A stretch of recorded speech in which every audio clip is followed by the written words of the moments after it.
Sweetie, I'm back. Sorry it took me this long. There was a lot of people in the supermarket. Sweetie, are you there? Oh, they're sleeping, but oh no, this isn't good. Hey, sweetheart. Hey, please wake up. It's just. Ouch. Hi, you're awake, are you? Hey, what's the matter? Why are you looking at me so scared?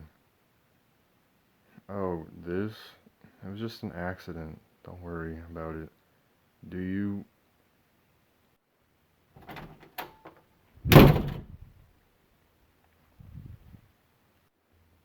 What was all of that? They looked so scared after they punched me, but it was an accident. They must have been in a horrible nightmare if their first reaction was to punch whoever was close to them. I can't let it be like this. They need to know that wasn't their fault.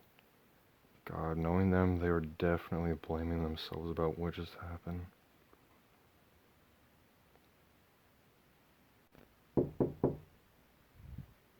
Sweetheart, can you please open up? Sweetie? I know that you're in here. I heard you slamming this door. Even if you don't want to, I'm going in.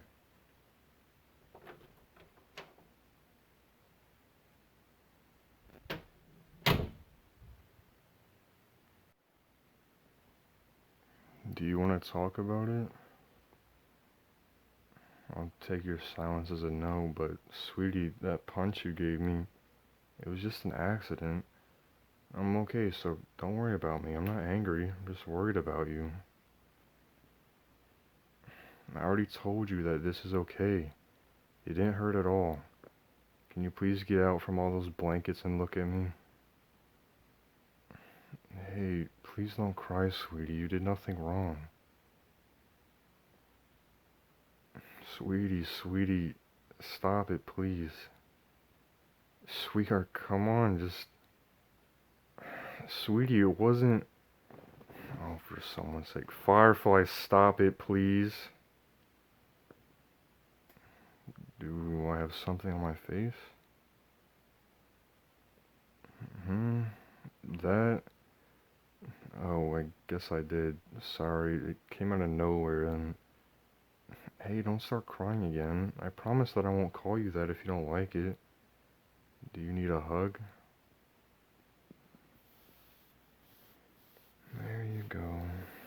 I got you. Just let it out, sweetie. What did you just say? Oh, so you do like me calling you Firefly.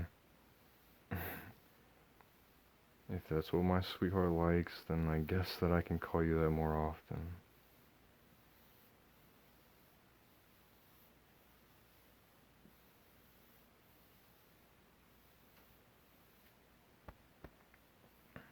Are you feeling better now? Yeah, that's good. So, will you tell me about your nightmare? Last time it was you who comforted me when I had one, and you didn't leave me alone until I told you about it. So, will you tell me? Good, but don't force yourself for me, okay, Firefly? Now, tell me what scared you this much.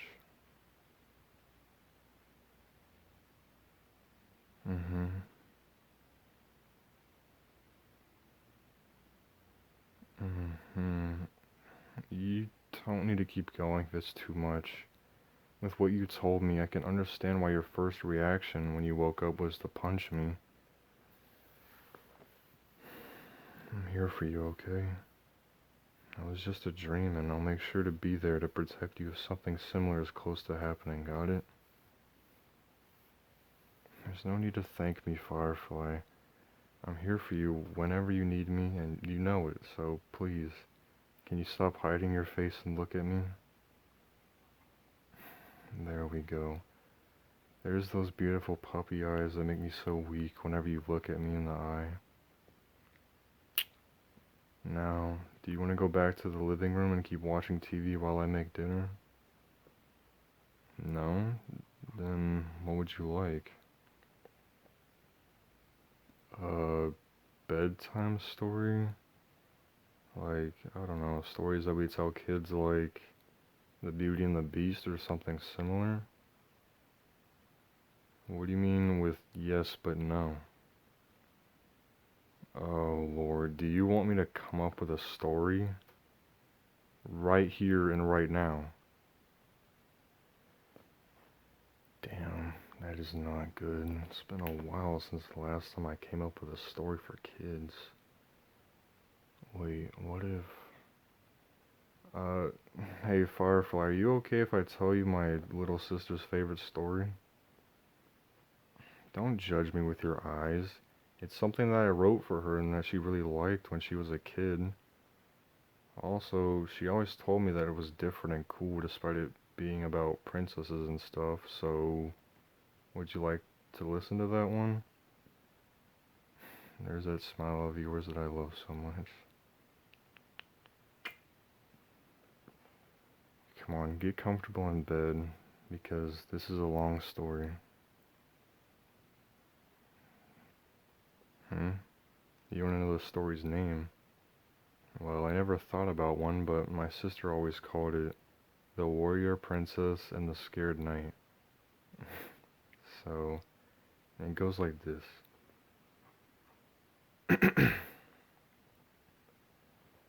Once upon a time, there was a secret kingdom in the middle of a forest, where the citizens lived in harmony with nature, receiving incredible gifts from the gods, thanks to the beautiful peace they lived in. The kingdom was hidden.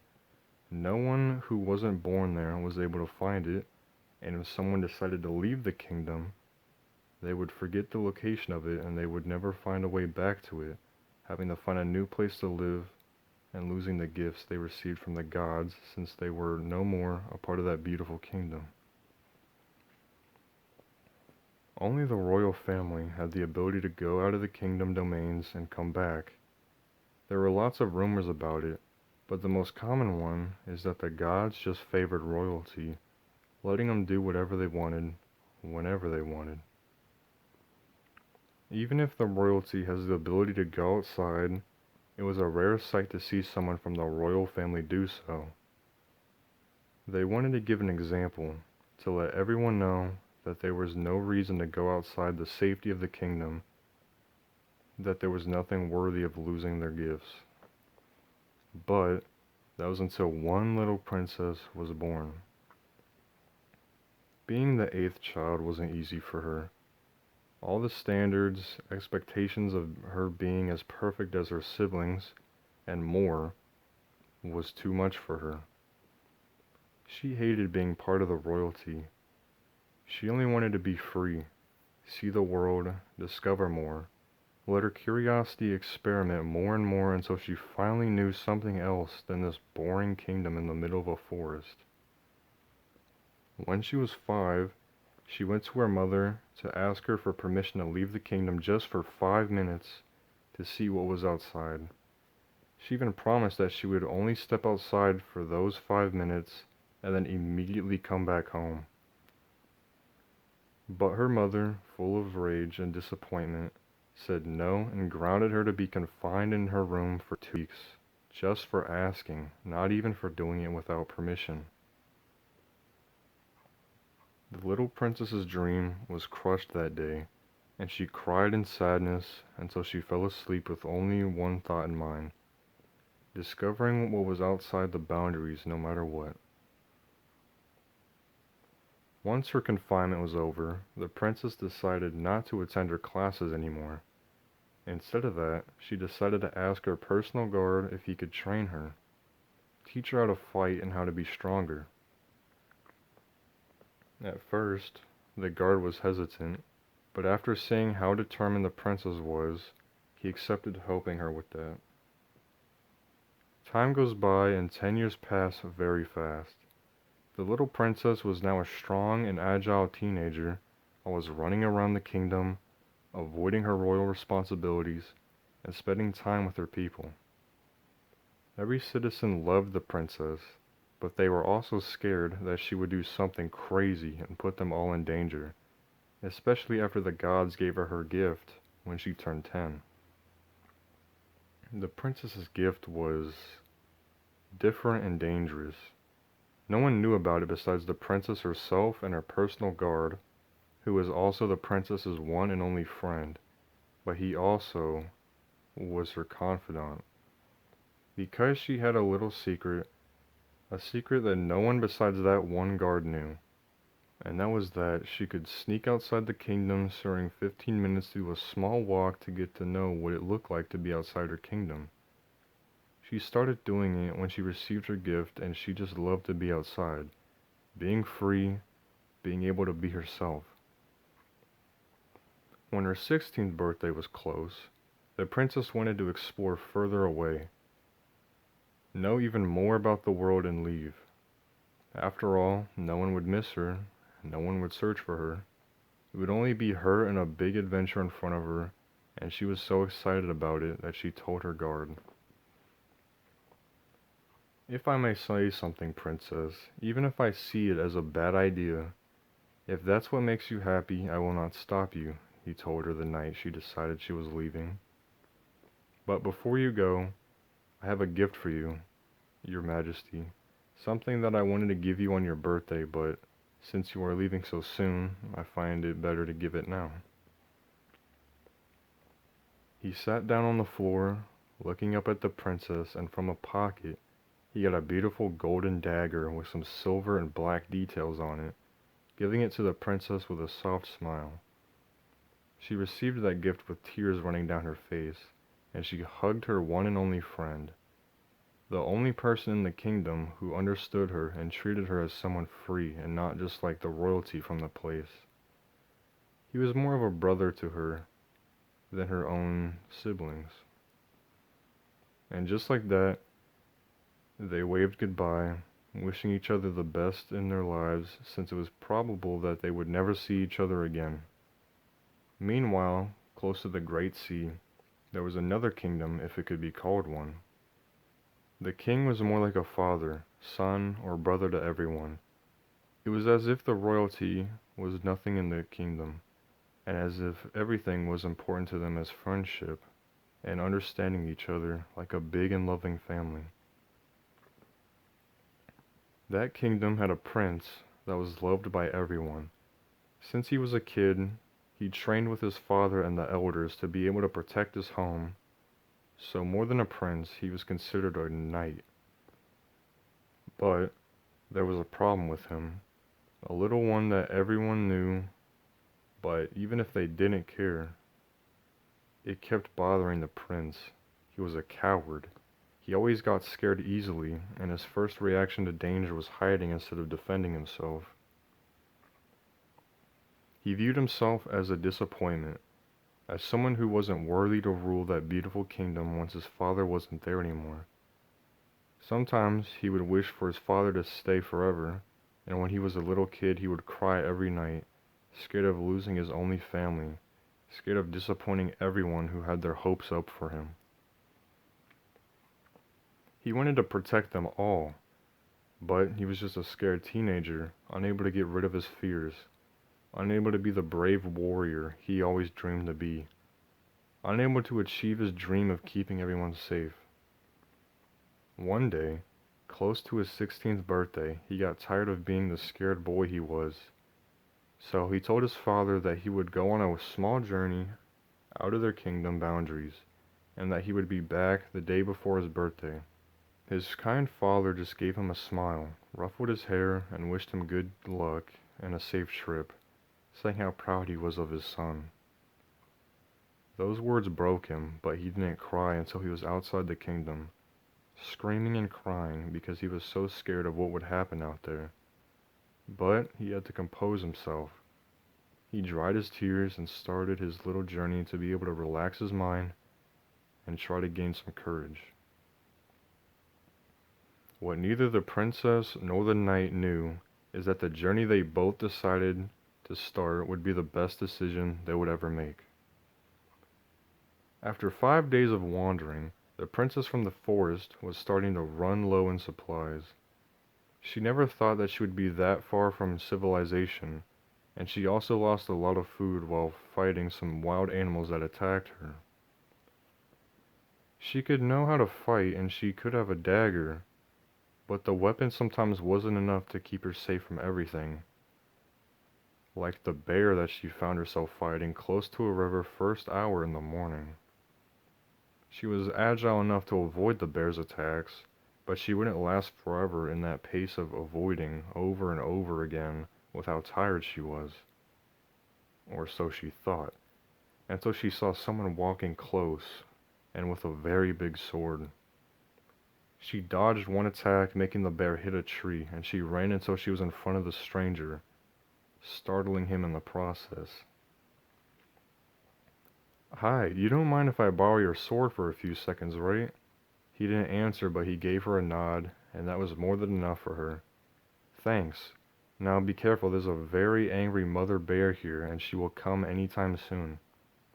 As soon as she said that, they heard loud, fast, and heavy footsteps coming their way. The princess got in a fighting state, while the knight jumped, scared, but tried to hide it by standing at her side even if we had no more weapons on him.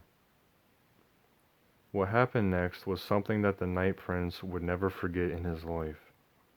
The girl who asked for his sword ran very fast and jumped on top of the bear after avoiding one of her attacks.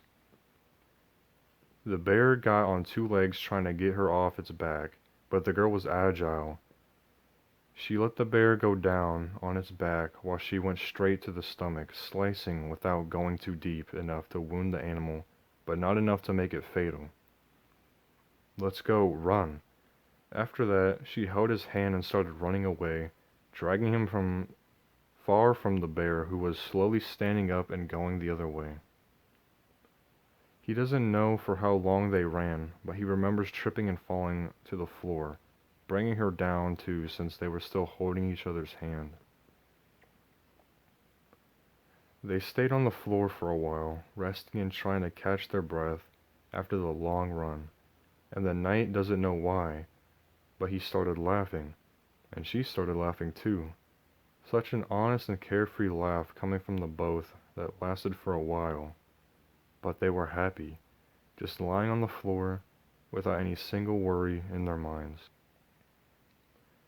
"I'm sorry for that," she said in between laughs. "Here, have your sword back. It's such a good one. Man, I wish that I also had one." How did you learn to fight like that? It was amazing. Those moves and how you did whoosh, and the distraction, and your speed, and so many things. It was wow," he said first with shyness, but then his excitement grew stronger, and he couldn't help but to look at her with admiration. "I've been training since I'm 5, but what about you? Do you just carry a heavy sword without knowing how to use it?" "I know I've also been training since I'm 5, but I'm not as brave as you, so my sword must be disappointed to have me as the wielder, don't you think?" He let out a sad chuckle, looking at the sword in his hands. "My dad gave it to me as a gift for all the training I did and all the effort I put in, but it's not enough. I wanted to be like my dad, a kind person, loved by everyone around him, able to protect those who he loves, and to keep our home safe and in peace. Oh, I never asked your name. Sorry for talking about me without even saying who I am." "Don't worry," she said, sitting up and staring at the sky. "My name is Emerald, but just Emmy is fine for me." "I'm Michael, but Mike is enough." "I don't like formalities," he said, giving the princess a smile. "Nice to meet you, Emmy." "It's nice to meet you too, Mike." They kept talking for a while about different topics and bonding until the night was close. That's when they decided that they should look for a safer place to pass the night away from any kind of danger. 3 days passed by, and they grew closer to each other, giving place to a friendship they always wanted to have. Someone around their age who could understand what they were going through, what they wanted, what they dreamed. When the knight had to return to his home, the princess told him that she wanted to see that place, discover how civilization worked outside her old home. She wanted to experience how others would treat an outlander, a total stranger, that they knew nothing but the four walls where she grew up, and he accepted without a doubt. They were friends after all, and the Night Prince was proud of his home, his people, so he wanted to show it to her. After days of traveling, when they reached their destination, the princess was surprised to say less. She never thought that they would welcome her so easily with such kindness, and people asking her where she came from, her name, her likes, and if they were making her feel uncomfortable. Emmy fell in love almost immediately with the kingdom. Everyone seemed so free, so happy. That was everything she ever wanted, and when the princess met the king, she never thought that she would start crying once she and Mike left the palace because he was so kind and welcoming with her, and she was overwhelmed and confused. After such a long time, the princess finally found a real place to call home. Mike was more than happy for his new friend, happy that someone who he started to admire was able to find herself at home, a place to stay, to feel safe and happy, to be free. But not everything is fun and happiness, and even if the young Night Prince knew that, he decided to ignore a bad feeling that he had since the day he decided to go outside of his kingdom to see a tiny part of the world around him. He noticed too late that ignoring that would be the biggest mistake he would ever make in his life. Back in the hidden kingdom of the forest, everything was a huge mess. People were losing their gifts. The royalty wasn't able to control them, even if they could still use them, and the queen was more than furious when she discovered that her youngest daughter wasn't in the kingdom at all, and that her royal guard was also missing. She was worried and full of rage at the same time. The queen just wanted to go outside, search for her reckless daughter, and bring her back home, but since the gifts were not working properly, she was scared of not being able to come back, and she would forget the way back home, that she would leave her kingdom, leaving in fear and desperation.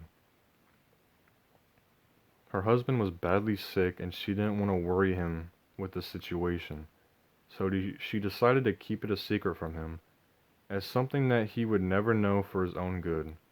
She wouldn't know what to do or how to forgive herself if her husband ever discovers that their last daughter was missing, out in the dangerous and mysterious world. She never wanted to use her last resource, but with everything that was happening, she had no other option than doing so. The only one in the family who could still use their gift was her eldest son, so the queen went to him and asked to go look for Emmy, to not come back unless she was with him, and to make sure to get some common sense back into her mind. A few days passed by, and it was finally the Night Prince's birthday. But that wasn't all, since it also was the princess's one, and although Mike was the only one in his kingdom that knew that Emmy was a princess from a hidden kingdom, everyone knew that it was her birthday since it was one of the first questions she answered to the citizens. So that day, it was a triple celebration: the Night Princess's birthday, the princess's one, and a welcome party for her since she decided that she would like to live in that kingdom for a while, before continuing her journey to explore the world. That day was beautiful. Everyone was happy and having a lot of fun, and Emmy was, for the first time in her now 16 years, truly laughing and smiling around others beside her guard. She was always wondering how he would be. After all, he was her one and only friend in her kingdom, someone who looked after her more like an older brother would do. She missed their sparring sessions and self-defense training, but Emmy wanted to make this journey. She wanted to stop being a princess bound to a boring place with people who were blessed by the gods and all that stuff. For now, she was happy with what seemed to be her new life, with who seemed to be her new friends, her new family. Mike was also enjoying his birthday, but he was more worried than anything since the bad feeling was just getting stronger day by day. He doesn't know how his father never noticed that something was wrong since he was as easy to read as a kid's book, but he didn't complain at all. When the night was close, the celebration was still going, but in a more relaxed way. Instead of all the dancing and games from the afternoon, most of the citizens were just chatting while eating sweets and enjoying each other's company. They were having lots of fun until they heard horse hooves coming closer and closer until a horse broke into the middle of the celebration, scaring everyone and making the knight get their swords in hand, including Mike and the group of people ready to fight even if he was trembling like crazy. "Emerald, I finally found you." The man that was riding the horse spoke to the princess, who had a mad expression on her face. Like, "What are you doing here? How did you find—" "You know what? Forget about it. Leave me alone. I'm not going back. This is my home now." "Emmy, Mom is worried about you. Dad doesn't know at all that you're not in the kingdom. He's sick, Emmy, and he might not make it, so please come back with me. I don't know what we did wrong, but this is the best for everyone." He got back onto the floor, walking to his sister with a sad expression on his face. "Please, little sis, come back. We can't fix whatever we did wrong back then, so please, little gem, come back." "No." She started walking away with fear and anger on her face. "I will never go back. I don't want to be in that prison again. I want to be free, brother." She closed her eyes and started trembling. "I won't go back. I will never return to that place. I don't want to be what I was in there. Is it that difficult to understand that I just want to see the world? Leave me alone, Luke." "Emmy, please calm down. You're losing control of your gift again." Luke was more than right with that sentence. The earth trembling and the air started being wild. A storm was more than close and the ocean was acting wild, with strong, big waves hitting the coast of the kingdom. "Don't tell me what to do, brother." She said that last word with bitterness in her voice, looking at her elder brother with pure pain, sadness, and anger. "Just leave me alone." And just like that, lightning hit the ground millimeters close to Emmy's brother, and she ran away in the direction of that palace. Since she was staying with Mike and his father, crying from a lot of mixed emotions. "Emmy, wait." Her brother was about to go after her, but a trembling sword stopped him from doing so. "She doesn't want to talk to you now, Luke, or whatever your name is." Mike was scared, but he never saw his friend that upset and sad, so he wanted to avoid that from happening again. "So here's what we're gonna do. You leave my kingdom right here and right now, and come back in a week, and when she has calmed down, not on her birthday, that's supposed to be a special day for her. If she doesn't want to go back with you, either you leave and never come back for her, or you stay in here too. She's your sister after all, so do this for her if you love her even a tiny bit. Now leave." Luke was surprised to say less, but he didn't say a word. He just slowly left with his horse, looking just once at the direction that his little sister ran off, having mixed feelings. He was happy to see that his sister finally found a place to call home, but Emmy still was his youngest sibling, and he just wanted the best for her and to have her back at home, safe and sound. But he had no say on this topic, and he just left, deciding to not go back and to tell his mom that he failed. Maybe it was finally time to open the kingdom doors to the outsiders and stop being so greedy with their godly gifts. Meanwhile, in the palace, Emmy was crying, covered in her blankets, scared because her brother found her way too fast. She just wanted her freedom to explore the world. "Emmy, can I come in?" Mike knocked on the door, opening when he heard a yes. "Hey, he left. Are you okay?" "How did he find me? I thought that he wouldn't find me this fast. I just want—" Mike hugged Emmy before she was even able to finish her sentence, letting her cry on his shoulder for as long as the princess wanted to. They stayed like that, just holding on to each other until she calmed down, just sobbing from time to time. Thanks, I never received a hug like this before. She smiled at her friend, laughing a little because of her behavior. Luke was the only one of my siblings who wasn't that harsh to me, but since he's the next in line, he almost never had time for me, so yeah. Yeah, you can guess the rest. Emmy, I'm a coward. I'm someone who gets easily scared, and you are so brave for doing all of this alone. But you're not alone anymore, so what if we make a pinky promise? A pinky promise? Yes, look, I promise that I will do my best to fight my fears, to learn from you how to be a proper warrior, and that I will be a great king like my dad is right now. In exchange, everything that I ask of you is that you can show me this side of you whenever you want. You can cry, be scared, stop being the brave warrior you train to be, and be the teenager that we both are. We still have a lot ahead, you know. So, will you walk this path with me as my best friend? Emmy laughed, so happy to hear these words full of kindness and innocence. She wiped her tears and smiled at him. Yes, Mike, let's make a pinky promise.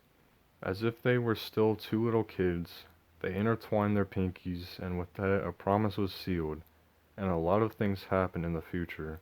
But for now, the story is about the royal kids who just wanted to be free, and who found that freedom in another soul that, like them, just wanted to be happy. And, that was the end. Oh, they're already asleep. Sweet dreams, Firefly. I'll be here to avoid the nightmares to get into your head again. I'll always be here for you, my love. So just rest and let me protect you this time.